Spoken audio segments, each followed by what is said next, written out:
A Mother's Wisdom by Laurie Armstrong. I have always worn my children's birthstones around my neck.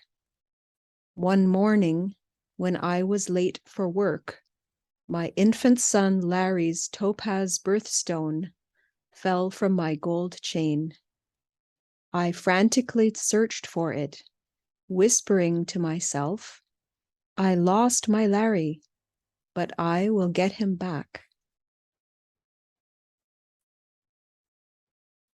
That day, Larry's cardiologist called with test results from one of his first checkups.